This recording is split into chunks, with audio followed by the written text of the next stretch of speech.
एक खड्डा 3,60,000 लिटर पाणी वा वा 4 महिन्यामध्ये जमिनीच्या पोटामध्ये नेतो. 3,60,000 60,000 बरोबर. म्हणजे कल्पना करा तुम्ही, खूप मोठा आकडा झाला. एका गावामध्ये तुम्ही कॅल्क्युलेटर मध्ये आकडा भरू शकत नाही, एवढी साठवणूक होणार आहे. बरोबर. आणि मी स्वतः अनुभव केलेला आहे की ज्या ज्या गावात आम्हाला 2 वर्ष झालेत काम करून, ते गाव आज 12 बागायतदार झालेत. वा. न तळ माझं चॅलेंज की तुम्ही म्हणजे तुम्हाला तळ्याची गरज नाही, तुम्हाला कुठल्याही नदीजोड प्रकल्प जलतारा म्हणजे खर्चिक जलसंधारणाच्या कुठल्याही गोष्टी करण्याची गरज नाही. ही एरिया ट्रीटमेंट जलताराची तुम्ही करा, तुमचं गाव पाणीदार होईल, पिकं संरक्षित होतील, चिभाडण्या वाचतील. मी तुम्हाला आमचे मुलं पाठवतो, मी स्वतः येतो, तुम्हाला उतार काढून देतो, मार्कआउट टाकून देतो. बस तुम्ही जेसीपी खड्डे खांदा, ट्रॅक्टर लावून दगड आणा, बुजून टाका, बस झालं. मग तुम्ही म्हणता की सर एक जलतारा खड्डा किती दिवस चालतो, किती दिवस पाणी घेतो? दरवर्षी जशी शेताची मशागत आपण उन्हाळ्यात करतो, नांगरून घेतो, तसं तुम्ही प्रत्येक उन्हाळ्यामध्ये जलताराच्या शोष खड्ड्यांचं पण मेंटेनन्स करा. कसं? मी तुम्हाला बॉन्डवर लिहून देतो की कितीही टंचाईग्रस्त गाव असू द्या, ते 2 वर्षाच्या पावसाळ्याच्या सीझनमध्ये 100% बागायतदार होणार. 1 इंच जमीन तुमची वाया जाणार नाही, हे पण मी तुम्हाला लिहून देतो. बरोबर. आणि माझा मायबाप शेतकरी हा आर्थिक समृद्ध होणार, माझं स्वप्नच एक आहे. ज्या गावात पाण्याचे टँकर आज मितीला चालू आहेत त्यांनी हा व्हिडिओ नक्कीच बघावा. ज्यांच्या जमिनी निबर झाल्या आहेत त्यांनी हा व्हिडिओ बघावा. निचरा व्यवस्थित होत नाही त्यांनी हा व्हिडिओ बघावा. आणि ज्यांना पाणी पिकाला पाहिजे त्यांनी हा व्हिडिओ बघावा. कारण की या व्हिडिओमध्ये पाणी आपण जमिनीमध्ये कसं तयार करतो ते आपण जे वायर सर आहेत त्यांच्याकडून आपण शिकून घेणार आहोत. पाणी तयार करणं असं म्हणतोय मी, कारण की पाणी तयार करणं हे कोणत्याही शास्त्रज्ञाला जमलं नाही. आणि आपण असं म्हणत असतो आणि वाचत असतो की यानंतरचं महायुद्ध जर झालं तर हे पाण्यासाठी होणार आहे. एवढं जर पाण्याचं महत्त्व जर असेल आणि पाण्याकडे आपल्या दुसऱ्या देशामध्ये पाणी पडत नाही, आपल्याकडे भरपूर पाणी पडतो, जर असं जर असेल तर मग हे जे पाणी आहे या पाण्याला संवर्धन कसं करायचं. आणि हे लहानसं गड्डं जलतारा, हे जलतारा 3.5 लाख एका गड्ड्यामध्ये आपण कसं काय पाणी जिरू शकतो. जलतारा हा प्रकल्प कसा चालतो आणि म्हणजे ऐकायलाही तुम्हाला आश्चर्य वाटेल.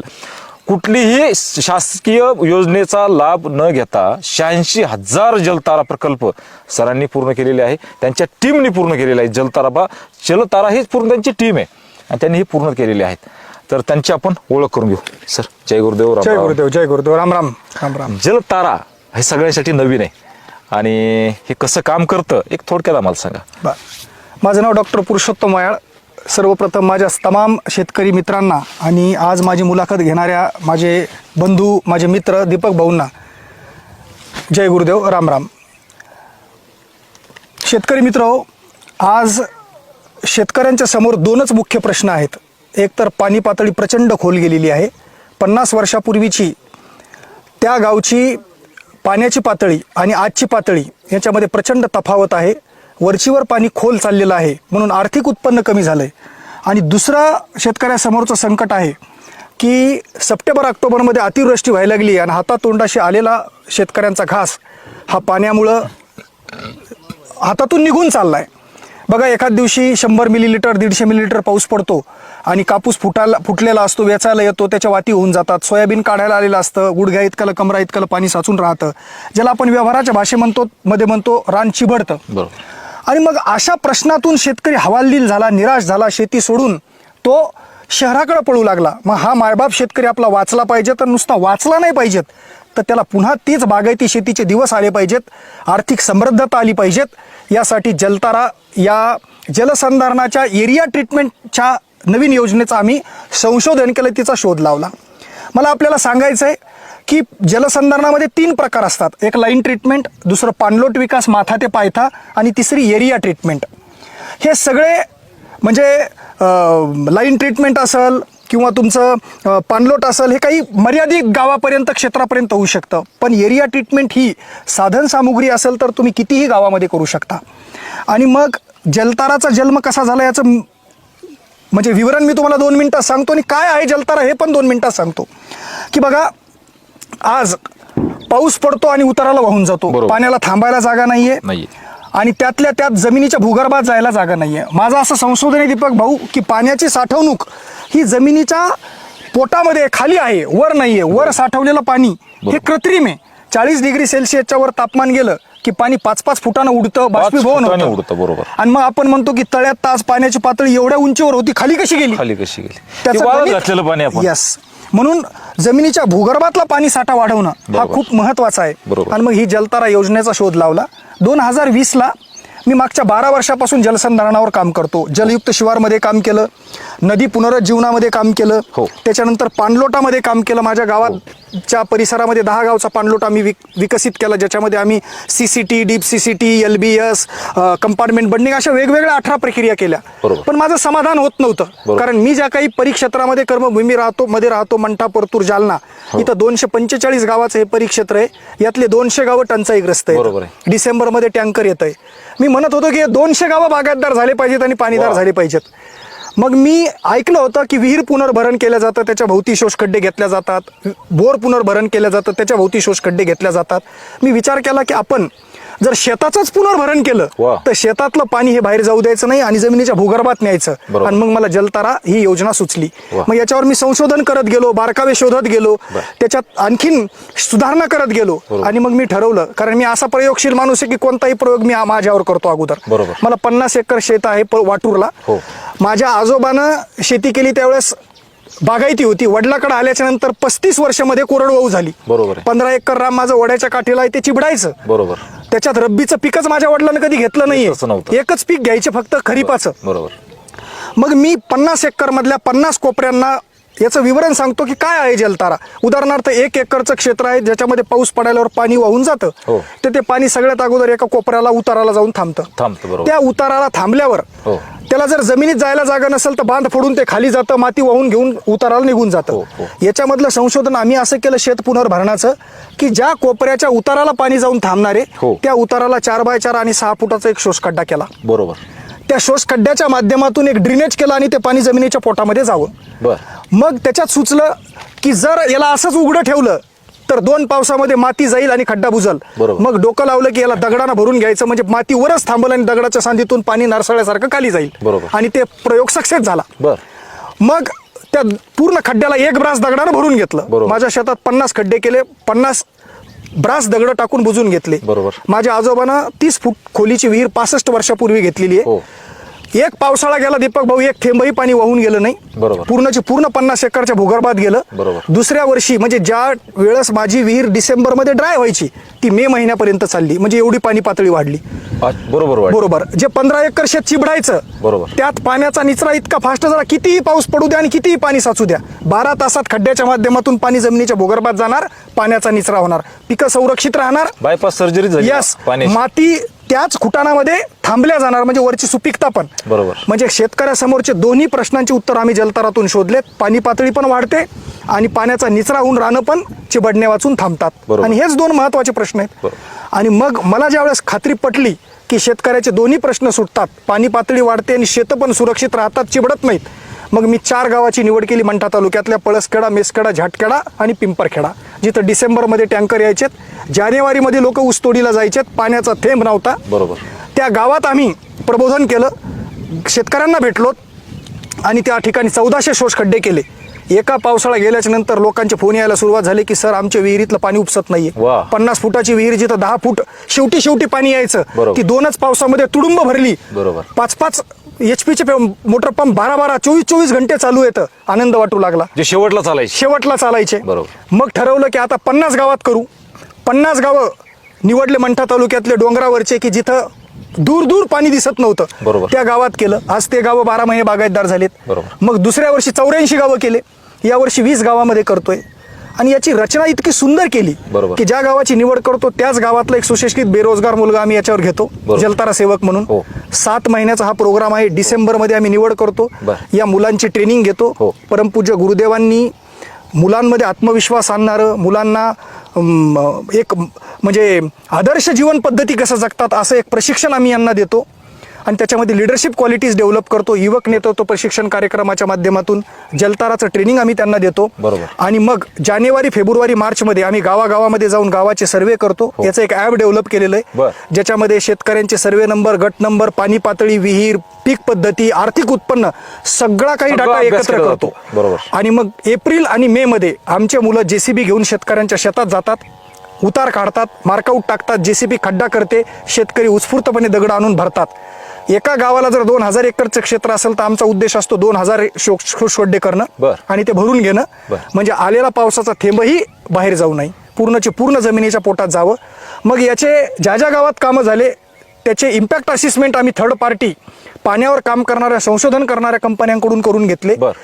की त्यांचे रिपोर्ट इतके खतरनाक आहेत की इतका आनंद वाटला, ऊर भरून येतं. वा वा वा. की त्यांनी असं सांगितलं आम्हाला की एका एकरमध्ये 750 मिलीलिटर एका सीझनमध्ये पाऊस जर पडला हो. तर तुम्ही 80% पाणी वेस्टेज धरा, 20% तुमच्या जलताराच्या माध्यमातून जमिनीच्या पोटात गेलं बरोबर. तर त्या पाण्याचं कॅल्क्युलेशन त्यांनी दीपक भाऊ सांगितलं, एक खड्डा 3,60,000 लिटर पाणी वा वा. 4 महिन्यामध्ये जमिनीच्या पोटामध्ये नेतो. 3,60,000. 60,000 बरोबर. म्हणजे कल्पना करा तुम्ही, खूप मोठा आकडा झाला. एका गावामध्ये तुम्ही कॅल्क्युलेटर मध्ये आकडा भरू शकत नाही, एवढी साठवणूक होणार आहे. बरोबर. आणि मी स्वतः अनुभव केलेला आहे की ज्या ज्या गावात आम्हाला 2 वर्ष झालेत काम करून ते गाव आज 12 बागायतदार झालेत. वा. न तळ. माझं चॅलेंज ना कॅनल. चॅलेंज की तुम्ही म्हणजे तुम्हाला तळ्याची गरज नाही, तुम्हाला कुठल्याही ना नदीजोड खर्चिक प्रकल्प. जलतारा म्हणजे खर्चिक जलसंधारणाच्या नाही गरज. कुठल्याही गोष्टी करण्याची बरोबर, गरज नाहीये. बरोबर. ही एरिया ट्रीटमेंट जलताराची तुम्ही करा, तुमचं गाव पाणीदार होईल, पिकं संरक्षित होतील, चिभाडण्या वाचतील. आणि मग आज 3-3, 4-4 वर्ष झालेल्या गावांमधले अनुभव फार मजेशीर आहेत. बरोबर. आज तुम्हाला माहिती हो. आहे की 2 फायदे झाले, म्हणजे पाणी पातळी वाढली, रानं चिभाडण्या वाचून राहिले. बरोबर. आता तुम्हाला मी सांगतो की आपल्या ग्रामीण भागामध्ये समजा 2 भावांचं शेत लागून आहे, हो.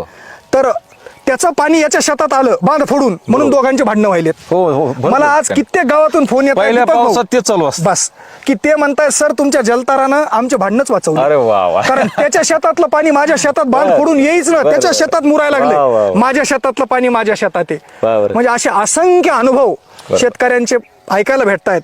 आणि आनंद दीपक भाऊ हा आहे की आज 168 गावांमध्ये आम्ही जलतारा प्रकल्प केलाय, 86,000 शोषखड्डे केलेत, 3.5 ते 4 लाख एकर जमीन ओलिताखाली आली हो. आहे. आणि माझा संकल्प आहे की हे आमच्या मंठा परतूर जालना तालुक्यातल्या 245 गावाचं जे क्लस्टर आहे ते अगोदर भारतामध्ये एक मॉडेल करायचं. बरोबर. आणि मग तमाम भारतामध्ये हे काम करायचं. आणि आजही महाराष्ट्राच्या कानाकोपऱ्यामध्ये आम्ही हे काम करतोय. माझी विनंती आहे शेतकरी मित्रांना, तुम्ही स्वतः होऊन पण हे करू शकता. उदाहरणार्थ दीपक भाऊला 40 एकर जमीन आहे, बरोबर. त्यांनी ठरवलं की सर मला जलतारा प्रकल्प करायचा, मला मार्गदर्शन करा, मी 24 घंटे तयार आहे. बरोबर. बस काहीच नाही करायचं तुम्हाला. मी सांगतो एक JCB मशीन लागते, तुम्ही तुमची लावू शकता, दगड तुमच्याकडे अवेलेबल आहेत. आणि आता तर मी तुम्हाला परत एक मार्ग सांगतो, प्रत्येक गावात मनरेगाच्या विहिरी झाल्यात, बरोबर. त्याच्यातून काळा पाषाणाचा दगड हो, निघालेला आहे. आहे. त्या शेतकऱ्याला जमीन रिकामी करायची म्हणून तो दगड द्यायचा आहे. बरोबर आहे. तुम्ही JCB मशीन न्या, मी तुम्हाला आमचे मुलं पाठवतो, मी स्वतः येतो, तुम्हाला उतार काढून देतो, मार्कआउट टाकून देतो. वा, वा. बस तुम्ही JCB खड्डे खांदा, ट्रॅक्टर लावून दगड आणा, बुजून टाका, वा. बस झालं. मग तुम्ही म्हणता की सर एक जलतारा खड्डा किती दिवस चालतो, किती दिवस पाणी घेतो? दरवर्षी जशी शेताची मशागत आपण उन्हाळ्यात करतो, नांगरून घेतो, हो. तसं तुम्ही प्रत्येक उन्हाळ्यामध्ये जलताराच्या शोष खड्ड्यांचं पण मेंटेनन्स करा. कसं? 3 फूट हो. त्या जलताराच्या शोष खड्ड्याला टिकावानं खांदून घ्या, 15 मिनिटात खांदल्या जातं. बरोबर. वर आलेली माती बाजूला काढून टाकायची, बरोबर. 3 फुटाचे दगड बाहेर काढायचे, बरोबर. बस खाली मोकळं आहे पूर्ण. हो. आणि मग ते दगड परत उलटे करून टाकून द्यायची. बस एवढं. म्हणजे जसं आपण Servicing एखाद्या गाडीची करायची. सर्व्हिसिंग करतो, हो हो हो. त्याच्यात आलेला कचरा धुवून काढतो, बर. तसा हा या जलताराच्या शोषखड्ड्यावरचा मातीचा कचरा धुवून काढायचा. बर. एका पावसाळ्याच्या सीझनसाठी पुन्हा तो खड्डा तयार पाणी जमिनीच्या भूगर्भात नेण्यासाठी इतका सोपा पॅटर्न आहे. माझं तुम्हाला आव्हान आहे की जर गावाच्या प्रत्येक शेतकऱ्यांना या योजनेचा लाभ घेतला आणि 2000 एकरचं क्षेत्र जर पूर्ण तुम्ही केलं तर 2 वर्षामध्ये, मी अतिशोक्ती सांगत नाही, टेक्निकल पॅरामीटरच्या माध्यमातून माझ्या 12 वर्षाच्या जलसंधारणाच्या अनुभवातून मी तुम्हाला बॉन्डवर लिहून देतो की कितीही टंचाईग्रस्त गाव असू द्या, ते 2 वर्षाच्या पावसाळ्याच्या सीझनमध्ये 100% बागायतदार होणार. वा वा वा. 1 इंच जमीन तुमची वाया जाणार नाही, हे पण मी तुम्हाला लिहून देतो. बरोबर. आणि माझा मायबाप शेतकरी हा आर्थिक समृद्ध होणार. माझं स्वप्नच एक आहे की एकही शेतकरी हा निराशेमध्ये आणि तणावामध्ये पाहायचा नाहीये. बरोबर. आणि जर त्याला जर समृद्धता आणायची असेल तर पाण्याशिवाय पर्याय नाहीये. म्हणून मी आज माझ्या 100 ते 200 जलतारा सेवकाच्या माध्यमातून हे अभियान आम्ही सुरू केलेलं आहे. परमपूज्य Gurudev art of living social प्रकल्प, सेव्ह ग्राउंड वॉटर, माझे अमेरिकेतले मित्र मनू निंबोदरीजी, आम्ही सगळेजण दिवस रात्र हेच काम करत आहोत.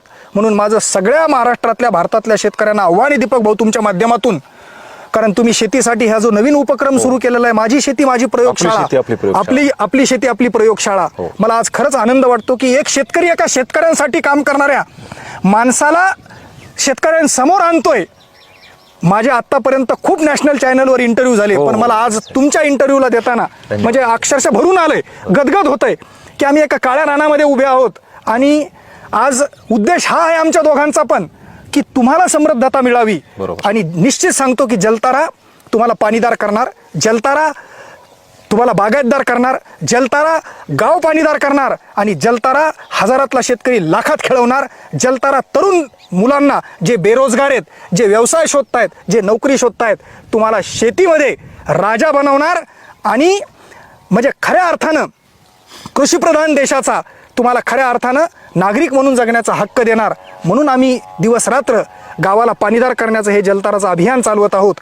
कधीही तुम्हाला जर वाटलं की आम्हाला स्वतः करायचंय, आम्हाला मार्गदर्शन पाहिजेत, तर मी आणि माझी टीम तुमच्यासाठी 24 तास हजर आहोत. कुठंही बोलवा, दुसऱ्या मिनिटाला आम्ही तुमच्या दिशेनं निघू. फक्त उद्देश एकच आहे प्रामाणिक की तुम्ही समृद्ध व्हावेत, माझा मायबाप शेतकरी आर्थिक समृद्ध व्हावा. खूप खूप धन्यवाद दीपक भाऊ. धन्यवाद सरांचं. शेतकऱ्यांसाठी मातीसाठी जे नाळ आहे ही फार विलक्षण आहे. माझ्या हातात खूप वेळचा मी हा मातीचा ढेकूळ घेऊन उभा आहे. ढेकूळ जर तुम्ही पाहत असाल तर ही चिरपांडी निघलेली आहे, चिबळणारं रान आहे. आणि शेतकऱ्याला ही माहिती आहे, त्यांनी अगोदर दुसऱ्याच्या रानात जाऊन बघितलेलं आहे की ज्या रानामध्ये जलतारा आलेलं आहे ते रान चिबाडलेलं नाही आहे, ती जमीन सुपीक झालेली आहे. एवढे जर सगळे फायदे याच्यामध्ये असतील आणि ही निबर का झाली ते तुम्हाला माहिती आहे. आपल्याकडे नांगर नाही आहे, आता मोठमोठे ट्रॅक्टर आपण वापरतो ते वापरणारच आहे, शेणखत नाही आहे आणि या सगळ्या गोष्टीचा परिणाम आपल्याच पिकावर होणार आहे. आणि याचं जर असं जर जलतारा आपण जर केलं आणि जर सगळ्या प्रश्नाचं उत्तर येऊन जर जलतारावर येऊन थांबत असेल तर मला वाटतं सरांनी जो काही मार्ग दाखवला त्या पद्धतीने आपण वागायला आणि तसं काम करायला काहीच हरकत नसावी. सविस्तर व्हिडिओ आपली शेती आपली प्रयोगशाळा फेसबुक पेज आणि यूट्यूब चॅनलवर सुद्धा टाकलेला आहे. त्यांचं काम एकदम ग्रेट आहे. त्यांचा मी सांगावं अशी गरज नाही, कारण की त्यांच्याकडे भरपूर राज्यच नाही राष्ट्रामधले भरपूर लोक येऊन गेले, त्यांना भरपूर पारितोषिक मिळालेले आहेत. आणि त्यापेक्षा सर्वात जास्त पारितोषिक हे शेतकऱ्यांनी त्यांना भेट देऊन घेतलेलं आहे. आणि हे सर्व जो परिसर आहे हा जलमय करायचं त्यांचं जे स्वप्न आहे ते सध्या बऱ्याचशा गावात पूर्ण झालेलं आहे आणि आता हे चालूच आहे. जर तुम्हाला त्यांच्याशी कॉन्टॅक्ट करायचा असेल तर त्यांचा नंबर देतो, त्यांना नक्कीच कॉन्टॅक्ट करा. आणि ह्या सर्व टीम जलतारा टीमचं आपण सगळ्या आपली शेती आपली प्रयोगशाळा कुटुंबाच्या वतीने धन्यवाद मानतो. आणि सर फार चांगलं आणि मोलाची माहिती दिली त्याबद्दल धन्यवाद, आभारी आहे. राम राम. धन्यवाद. राम राम. राम राम. जय गुरुदेव.